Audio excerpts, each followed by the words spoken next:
মালয়েশিয়ায় একটি বড় অভিযান পরিচালিত হয়েছে, যেখানে 252 জন বাংলাদেশি নাগরিক সহ 567 জন অনিবন্ধিত অভিবাসীকে আটক করা হয়েছে।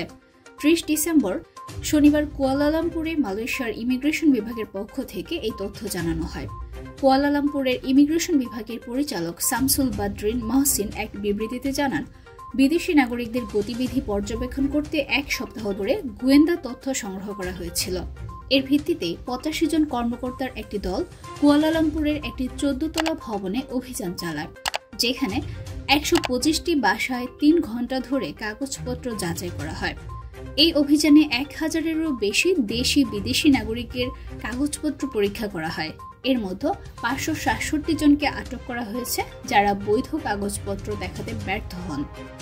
আটককৃতদের মধ্যে 252 জন বাংলাদেশি, 163 জন নেপালি, 75 জন মিয়ানমারের, 72 জন ইন্দোনেশিয়ার, 4 জন ফিলিপাইন্সের এবং 1 জন ভারতীয় নাগরিক রয়েছে।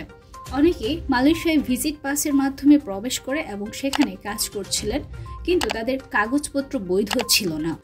শুধু এই অভিযানই নয়, এর আগেও কুয়ালালামপুরের চেরাস অ্যাপার্টমেন্ট ব্লকে আরেকটি অভিযান পরিচালিত হয়, যেখানে 425 জন অবৈধ অভিবাসীকে আটক করা হয়। ওই অভিযানটি স্থানীয়দের অভিযোগের ভিত্তিতে 2 সপ্তাহের অনুসন্ধান ও নজরদারির পর পরিচালিত হয়। স্থানীয়রা অভিযোগ করছিলেন, ওই এলাকায় বিদেশি নাগরিকদের সংখ্যা বেড়ে যাওয়ায় নানা ধরনের সামাজিক সমস্যার সৃষ্টি হচ্ছিল। এই অভিযানে 600 জনেরও বেশি দেশি বিদেশি নাগরিকের কাগজপত্র পরীক্ষা করা হয়।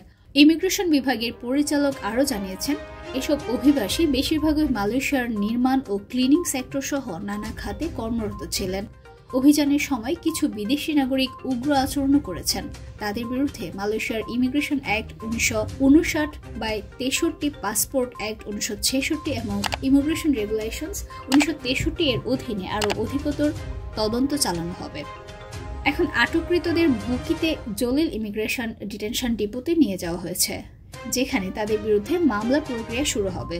মালয়েশিয়া সরকার অবৈধ অভিবাসন এবং পাসপোর্টের অপব্যবহার বন্ধ করতে একাধিক অভিযান পরিচালনা করেছে, যা দেশের নিরাপত্তা এবং শ্রম বাজারের সুরক্ষার জন্য গুরুত্বপূর্ণ পদক্ষেপ। এছাড়া এই ধরনের অভিযান মালয়েশিয়ার বিদেশি কর্মীদের জন্য এক সতর্ক বার্তা হিসেবে দেখা যাচ্ছে, যারা বৈধ কাগজপত্র ছাড়া বা ভিজিট পাসের অপব্যবহার করে কর্মরত রয়েছেন, তাদের জন্য শাস্তির আশঙ্কা বাড়ছে।